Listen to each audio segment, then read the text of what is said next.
Bueno, vamos a esperar unos minutitos para que Venga. se conecten todos los... Mira, Dorito, denle una entradita ya a nuestro set. Mira. Nuestro público, tenemos Échale para allá, Dorito. Sí.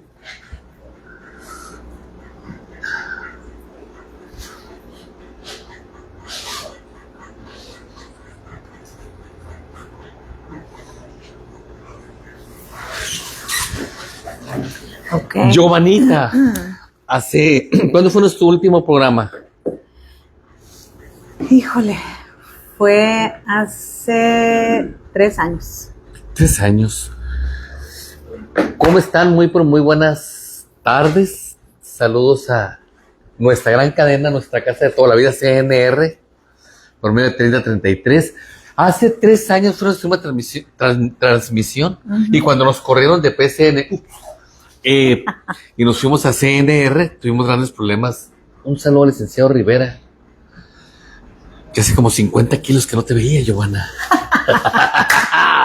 Como siempre, un gusto compartir contigo la pantalla. Un cordial saludo a todos los televidentes que a través del canal 73 nos están sintonizando y desde luego a través de todas las redes sociales que el día de hoy estamos transmitiendo este programa especial.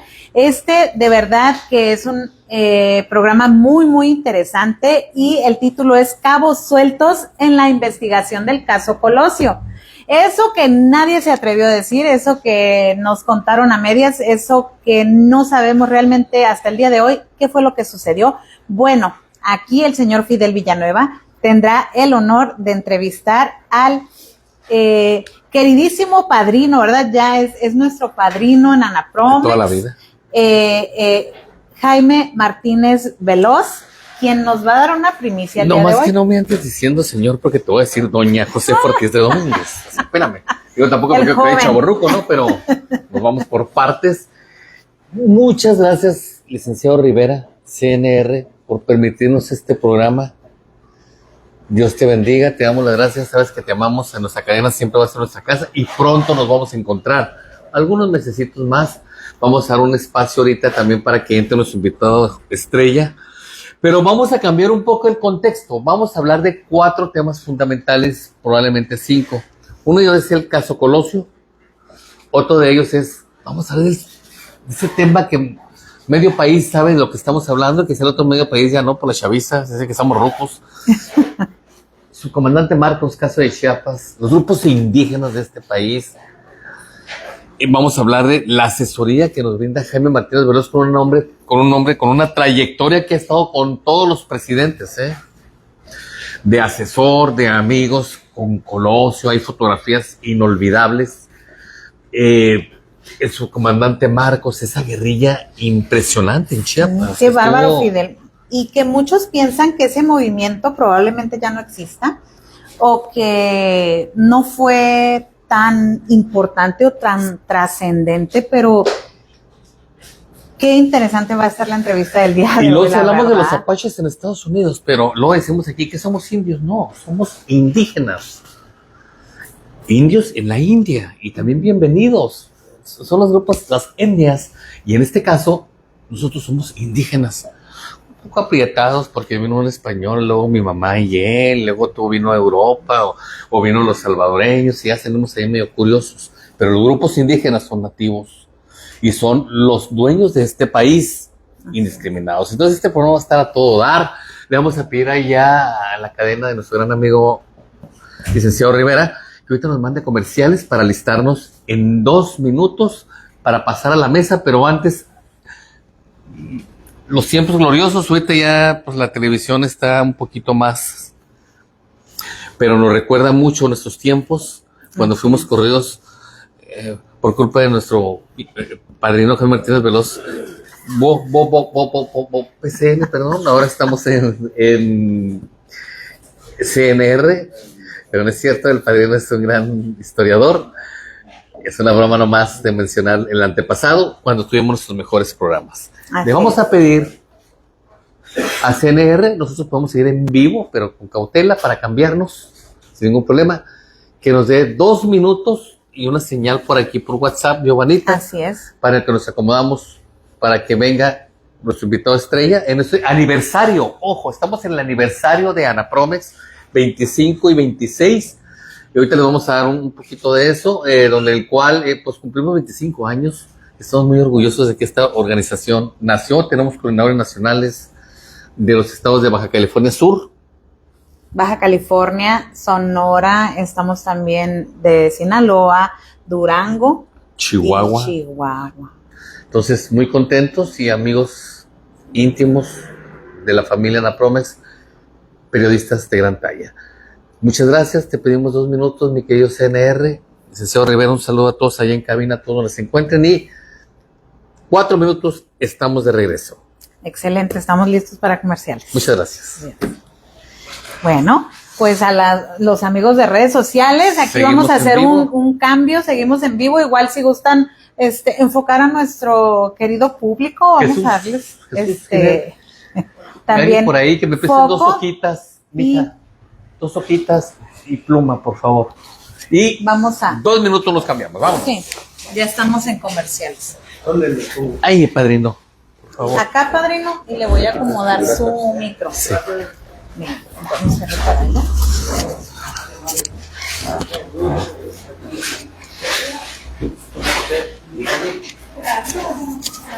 Listo, padrino. Va a estar así como, ándele, porque pues va a ser, ahora sí que plática uno a uno.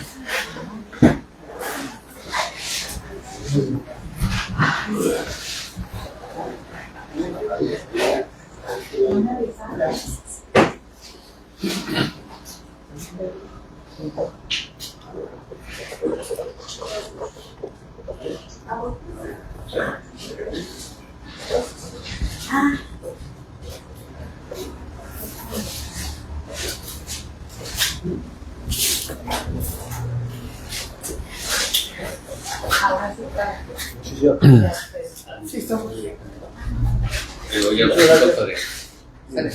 Pues ya llevan estas listos, ¿verdad? Comenzamos. Nos lo vamos a aventar al que ya mero y nada, que están viendo todo. No. ¿Listo, Gerardo? ¿Me enfoca a mí? Ok. Sí, claro. Muy bien. Bueno, pues, ¿listo, Giovanna? Sí. Un saludo a todas las redes sociales. Se encuentra Javier García, alias el periodista estrella de Ensenada. Se encuentra en Mexicali, con otros amigos también de Mexicali. Obvio, está Felipe Prado. Se encuentra Tachiro, se encuentra por ahí. No. Muy bien. Se encuentra 33.tv y varias cadenas ahí metidas en ese programa. También televisión. Bien. Sergio Castillo. Televisión multimedia también. Televisión multimedia, Desde perdón. Tijuana. Desde Tijuana. Listo, y pues regresamos. Queremos dar el énfasis antes de presentar a nuestro invitado ya, que es conocidísimo, mundial.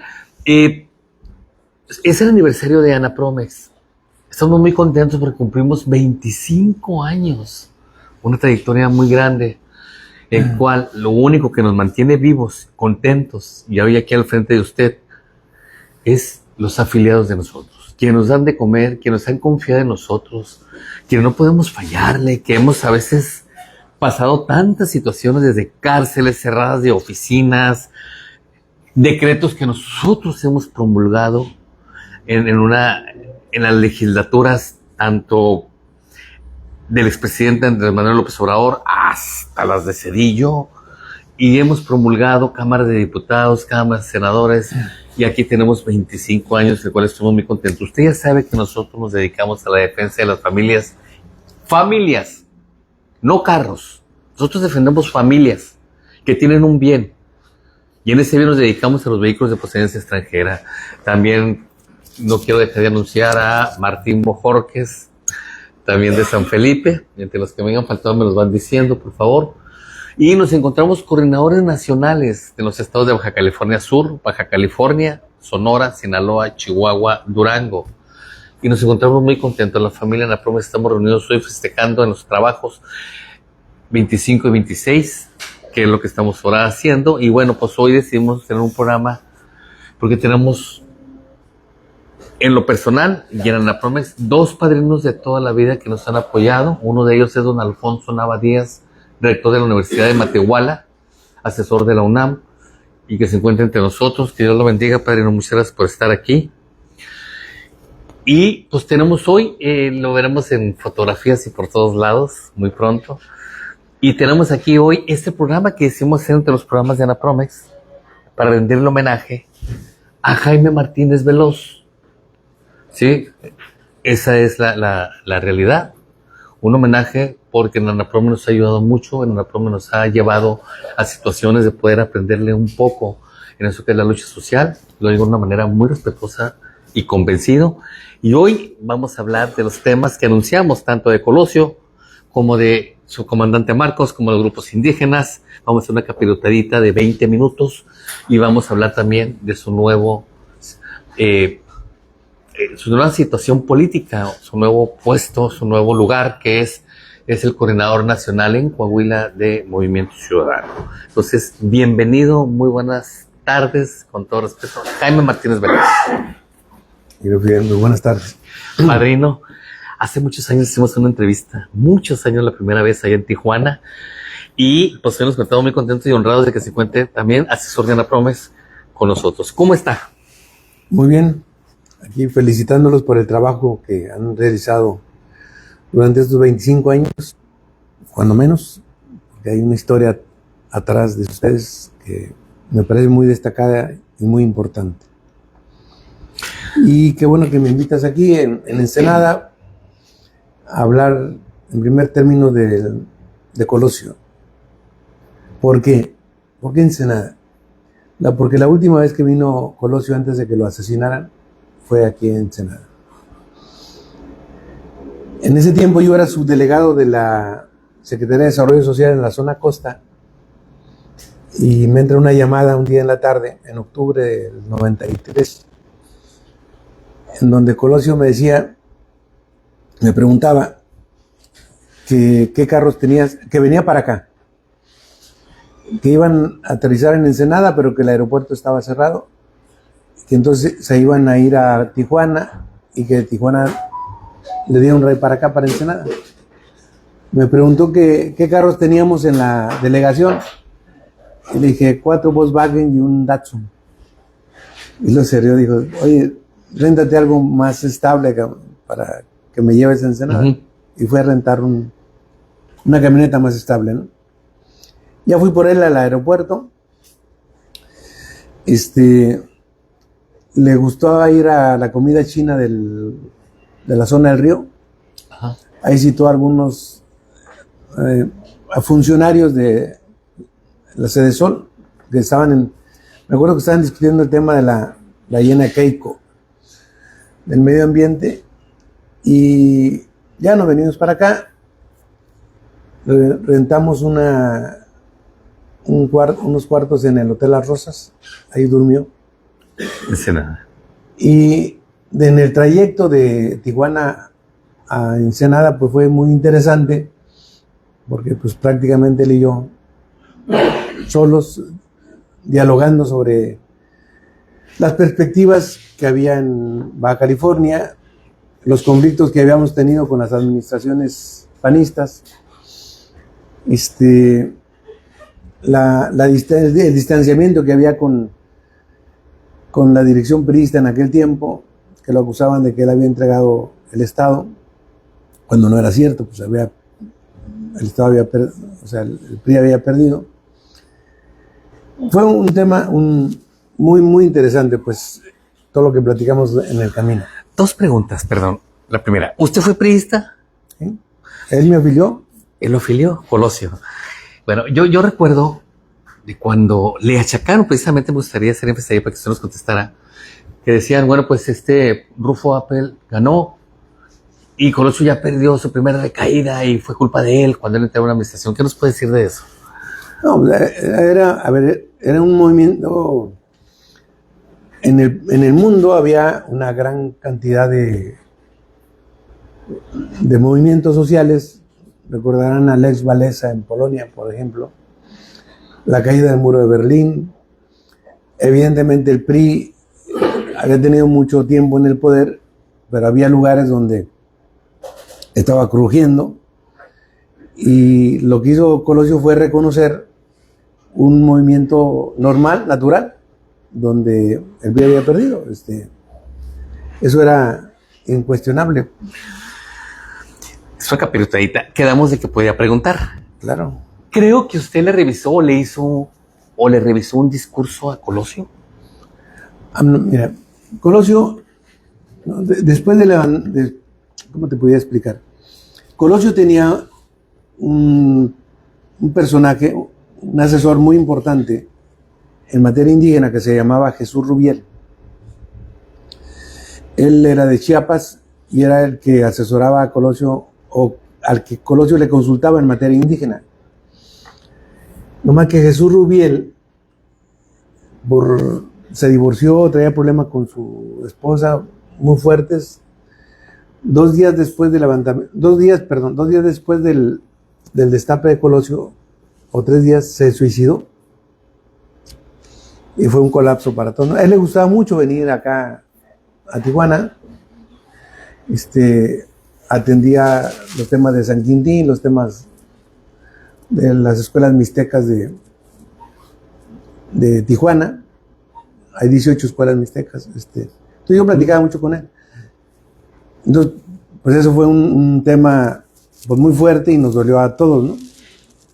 Eso pasó 2, 3, 4 días después del destape de Colosio.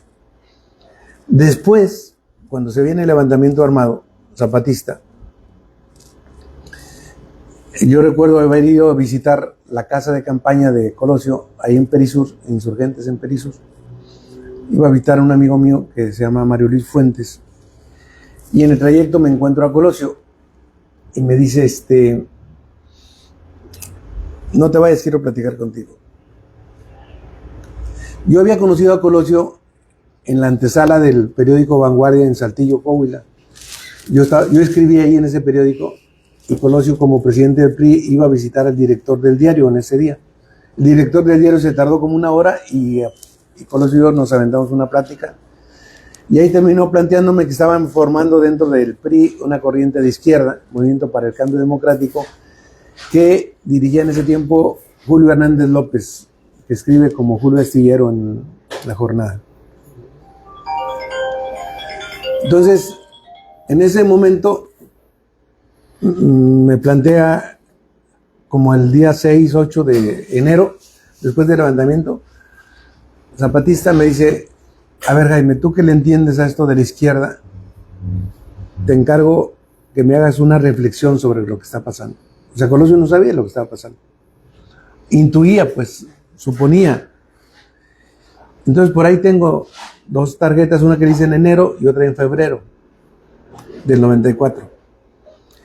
Después, previo al discurso del 6 de marzo, uno de los que le ayudaban a él a coordinar ese discurso era Melchor de los Santos Ordóñez, un compañero de escuela de él que había sido rector de la universidad donde yo estudié, en la Universidad Autónoma de Coahuila. Me habló para decirme que revisara la parte en donde Colosio, en el discurso del 6 de marzo, hablaba sobre el tema indígena.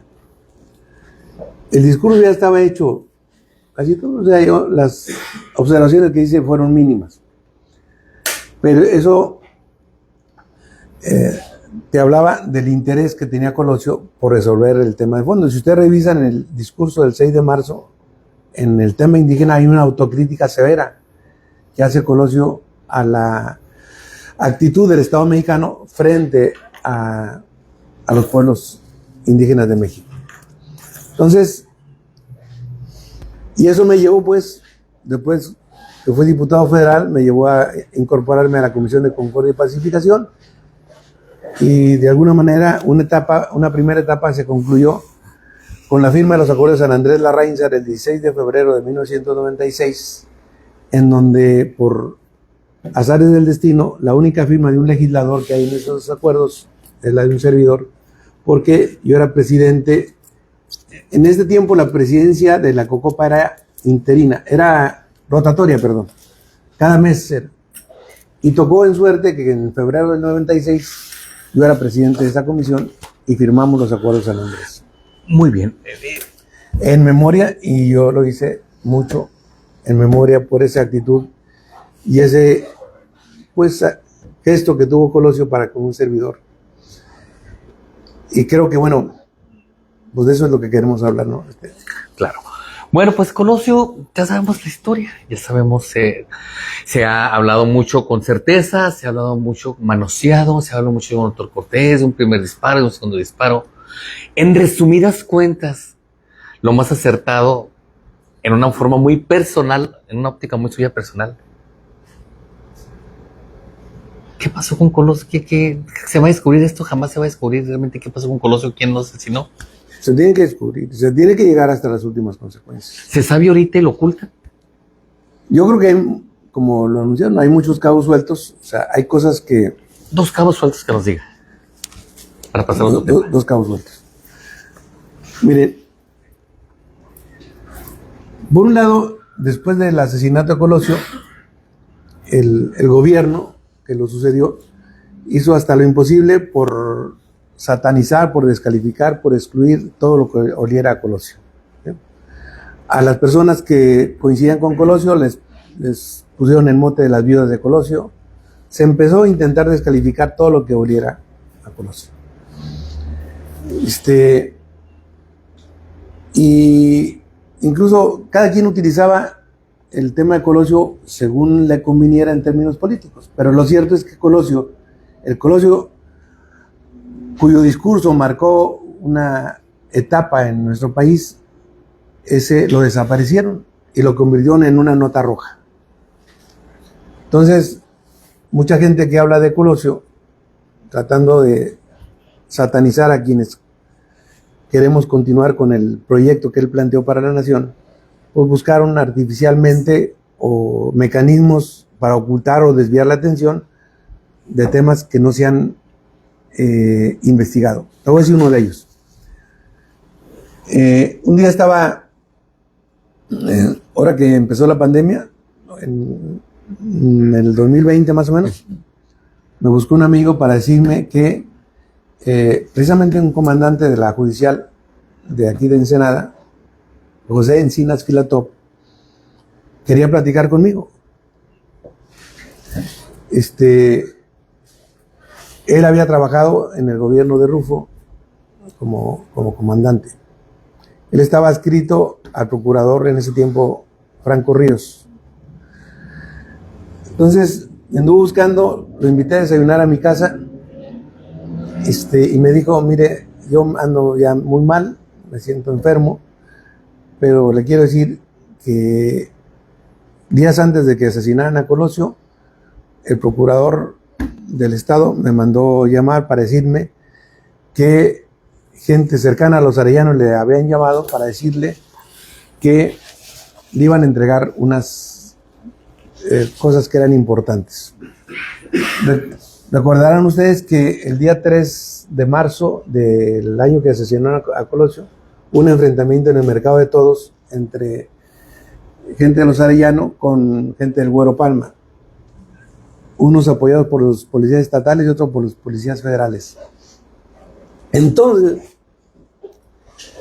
esta gente ligada a los Arellano empezó a darle seguimiento a sus adversarios y detectaron, interviniendo llamadas telefónicas, que iba a haber un atentado contra un político en Tijuana.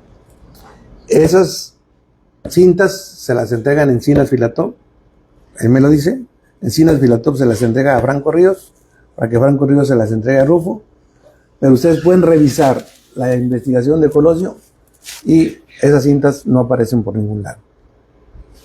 Entonces, esas cintas tienen que estudiarse, investigarse qué pasó con ellas, por qué las ocultaron. Entonces, a pregunta explícita, ¿el narco está metido en ese caso? A ver, no es un tema de que el narco esté aquí y el gobierno esté acá. Ya para ese momento había muchas venas entreveradas entre funcionarios del gobierno y gente del narcotráfico. Y por último, caso Colosio. ¿Qué sentir le deja si no hubiera pasado? ¿Qué hubiera pasado? Vamos como niñitos a soñar con pañales. Si no matan a Colosio, ¿hubiera habido un cambio verdadero en ese país? Cuando menos no estaríamos como estamos ahora. O sea, lo que planteaba Colosio es todo lo contrario a lo que se está haciendo ahora. Así de sencillo. Luego viene otra etapa, es caso Colosio, viene otra etapa que queremos hablar ahora para abrirnos un poquito de ese tema tan complicado. Se viene una guerrilla en Chiapas, que tiene que ver el subcomandante Marcos, y que fue en el tiempo salinista, que comienza y que sigue ahí. El subcomandante Marcos, un hombre inteligente, otro es un hombre europeo, otro es un hombre de ojos verdes, otro moreno. Usted estuvo con el subcomandante Marcos. ¿Por qué empezó la guerrilla y quién es el subcomandante Marcos? Bueno, la guerrilla empezó porque hay una serie de causas que todavía están vigentes. O sea, las causas por las cuales se levantó el Ejército Zapatista de Liberación Nacional todavía siguen vigentes en el país y en Chiapas. La mortalidad materna e infantil es brutal. Hoy ya no digamos eso, la violencia criminal se ha apoderado de las comunidades. Ya no mandan a grupos paramilitares, sino ahora mandan a las bandas del crimen organizado a hacer las tareas que antes hacían los paramilitares. Yo digo que en ese terreno está incluso mucho más descompuesto. El gobierno actual de Chiapas está haciendo un buen esfuerzo por combatir en Chiapas la criminalidad derivada de las bandas gasteriles. Sin embargo, lo que es cierto es que durante el sexenio pasado, pues hubo una presencia impresionante, un despliegue impresionante de las bandas del crimen organizado en Chiapas, haciendo las tareas de lo que hacían los grupos paramilitares. Pero la mortalidad infantil, la mortalidad materna, sigue estando en los más altos niveles en Chiapas, Oaxaca, Guerrero, incluso en estados del norte. Coahuila está en el 8º lugar, Baja California en el 10º lugar. O sea, problemas relacionados con la salud son fuertes en el país y con las comunidades indígenas más. ¿Cómo es el subcomandante Marcos? Mira, yo admiro mucho de las personas la congruencia. Puede ser que estés en contra o a favor de sus ideas. Pero a ver, Marcos no presume hablar de los indígenas, no presume la austeridad y no la practica. O sea, Marcos vive allá. Y para una persona que va de las zonas urbanas a irse a la selva está de la fregada, no es sencillo. Vivir en la selva, claro. Entonces, él vive allá, ha tenido aciertos y errores, es un personaje desde mi punto de vista muy interesante, puso en la mesa temas que a querer y no se han hecho presentes. En el sexenio pasado, producto de la presión de muchas organizaciones, ya se reconoció a los pueblos indígenas como sujetos de derecho público. Antes, los únicos que no tenían reconocimiento como derecho público no eran ni los colonos ni los ejidatarios. O sea, solamente los ejidatarios y los colonos tenían reconocimiento jurídico. Bueno, hoy también los pueblos. Y eso fue apoyado por todas las bancadas del Congreso de la Unión, porque en esa medida hoy las comunidades van a tener una correlación de fuerzas diferente ante los proyectos, ante las políticas públicas que se generen en el gobierno. Incluso este gobierno federal acaba de autorizar un incremento en las participaciones directo a las comunidades indígenas del país. Por último, ese tema, ¿qué logró usted en Chiapas? Marcos es una persona fascinante, o sea, muy interesante. Puede estar a favor o no de él, pero es un cuate que yo admiro, respeto y además quiero mucho. ¿qué dices de Chiapas? Chiapas. ¿Qué logró usted en Chiapas en ese tiempo, en esa guerrilla?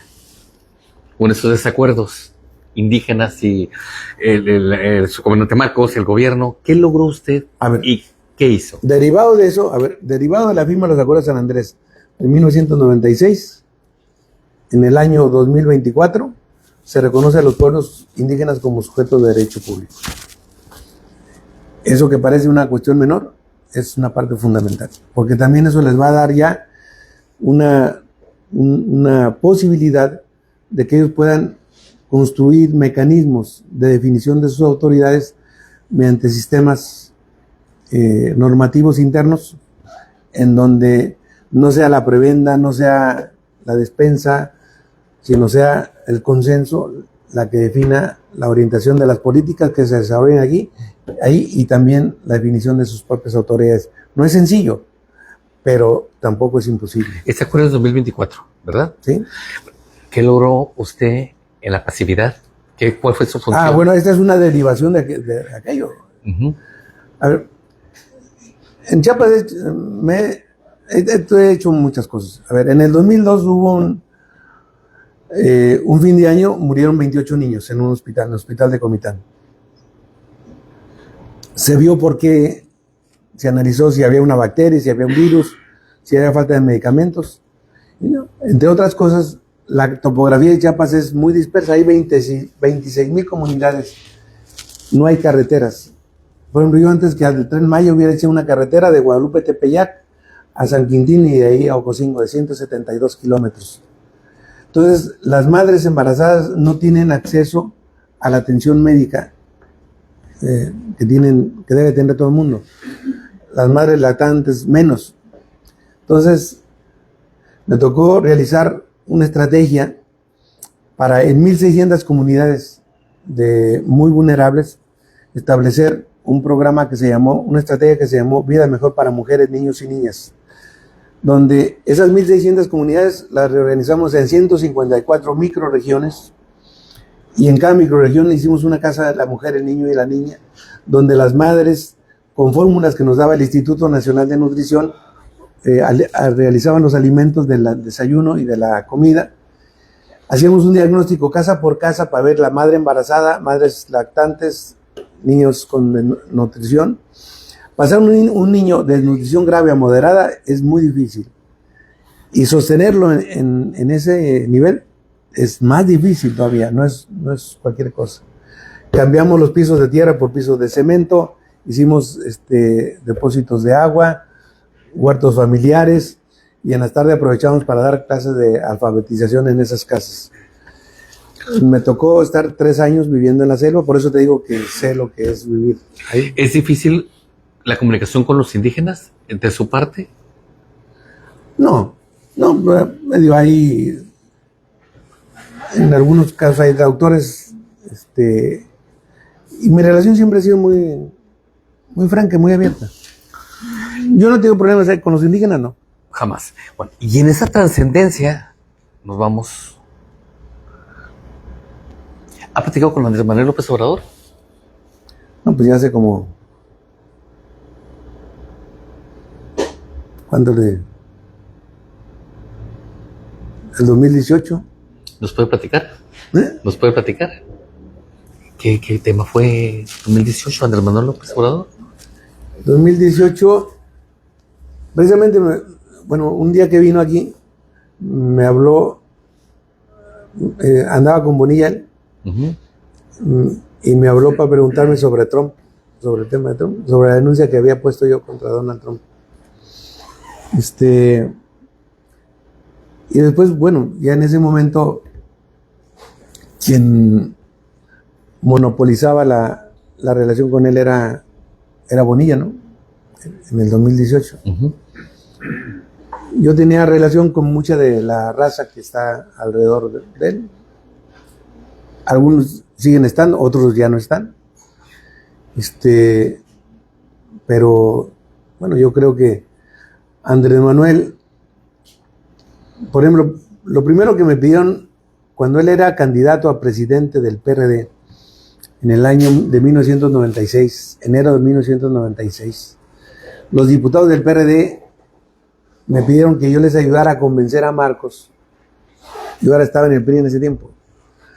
Que convencer a Marcos para que recibiera en el convento del Carmen a Andrés Manuel López Obrador.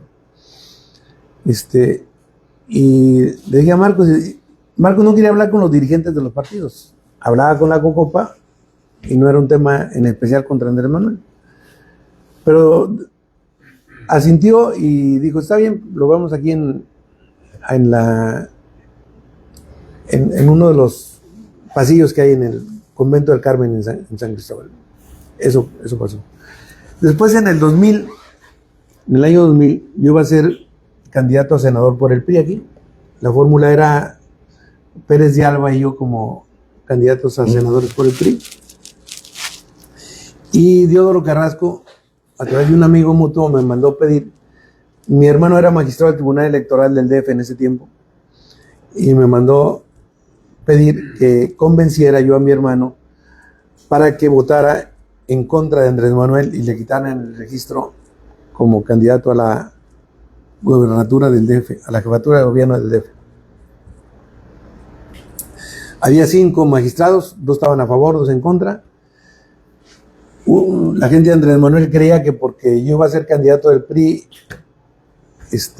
mi hermano iba a votar en contra de él.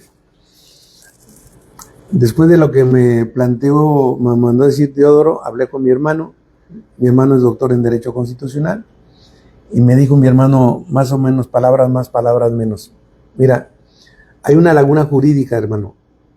Hay elementos para quitarle el registro y elementos para que se quede con el registro.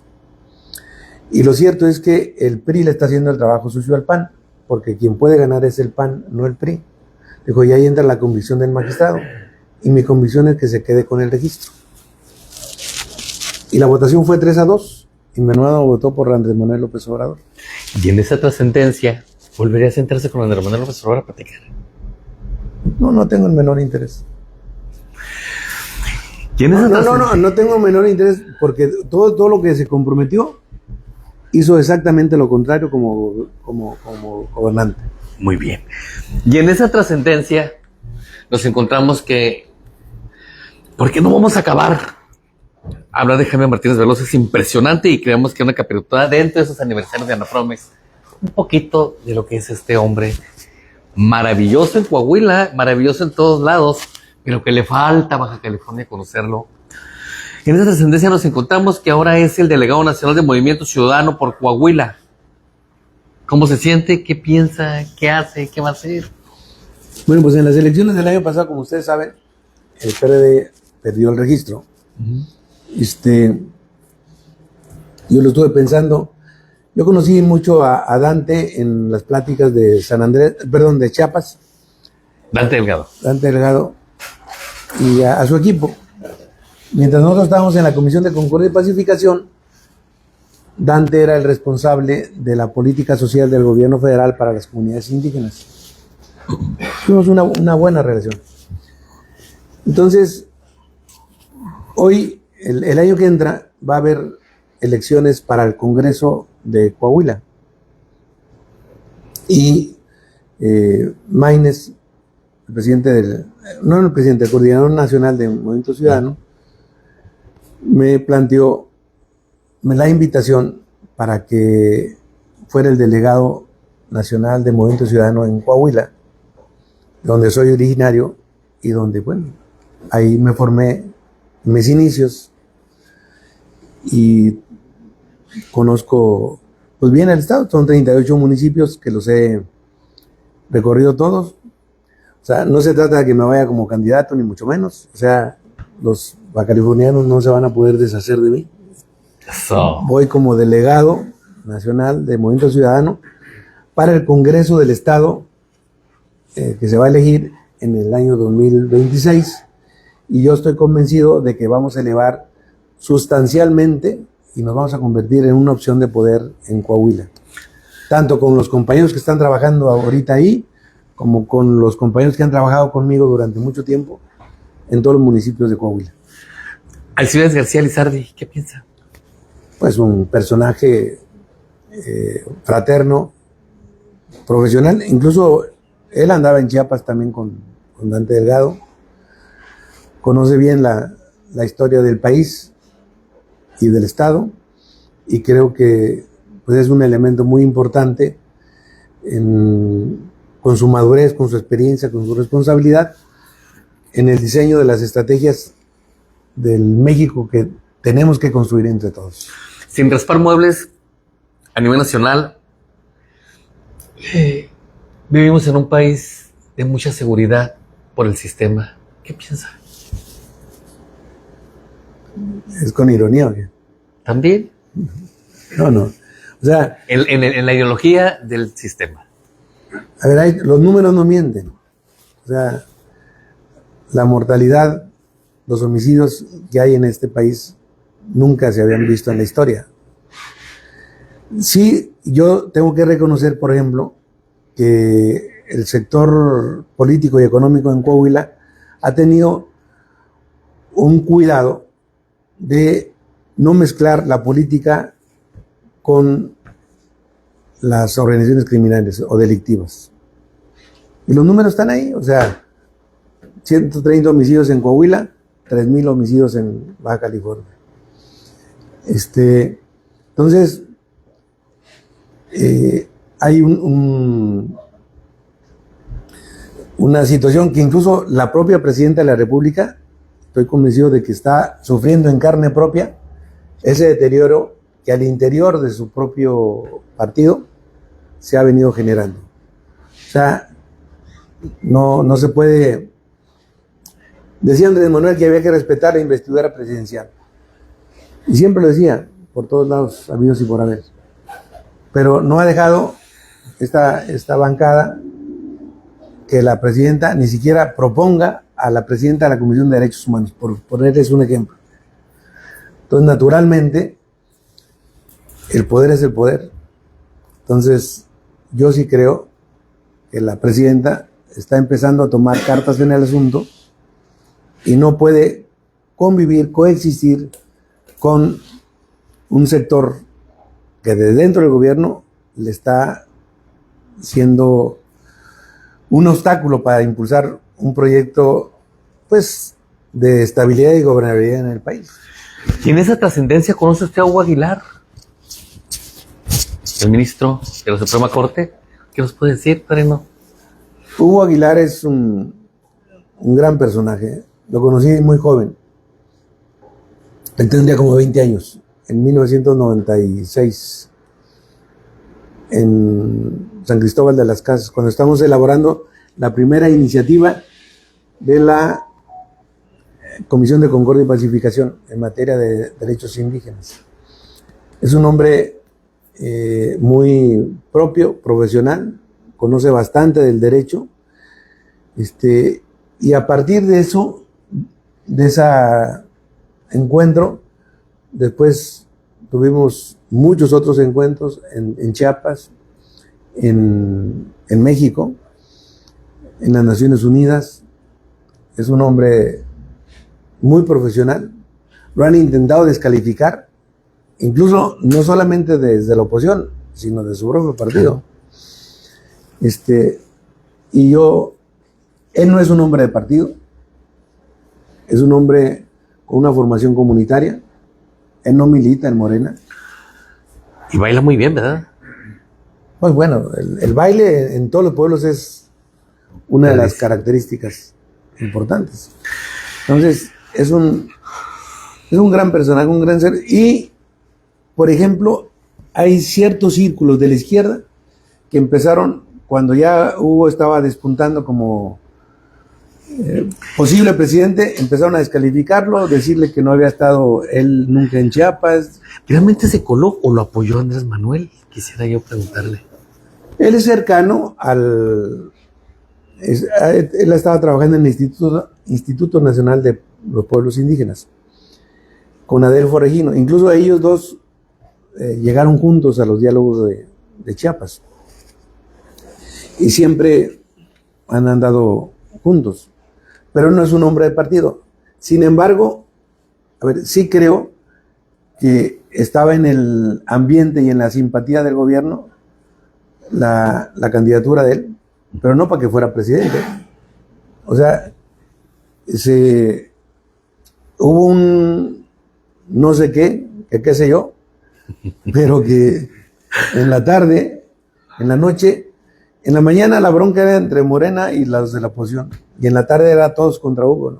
Empezaron a descalificarlo, y yo cuando pues vi que él era, a mí me dio mucho gusto, porque pues lo conozco claro, desde hace mucho tiempo, y sé que es un hombre institucional, con una sólida formación profesional, unos principios muy bien sustentados y que estoy convencido que va a ser un gran papel al frente de la Corte. Y en esa trascendencia, pues va a tener que respetar mi opinión, porque yo lo veo así. ¿Por qué decidió ser asesor de Anapromex, amigos de Anapromex? ¿Quién, yo? Por lo que son, por lo que significan, por las causas que luchan. Tú te puedes equivocar si apoyas colores, pero no te equivocas si apoyas causas. O sea, ustedes apoyan una causa que le afecta a muchos mexicanos y que por desgracia el Estado mexicano no ha, como bien lo has señalado, no ha tenido la capacidad de construir un consenso, incluso un diálogo con todos los que estén en esta situación. O sea, esto es una realidad. O sea, los carros chocolates son una realidad en el país. ¿Cómo le hacemos? Entonces, hay que tenerlos en la clandestinidad para ver cómo los multamos. Hay que tenerlos, usarlos para ver si los podemos extorsionar. No, o sea, yo creo que aquí abrir el debate, como ustedes lo están haciendo. Muy bien. Le hago la pregunta, nos queda muy poco tiempo, pero le tengo que hacer la pregunta.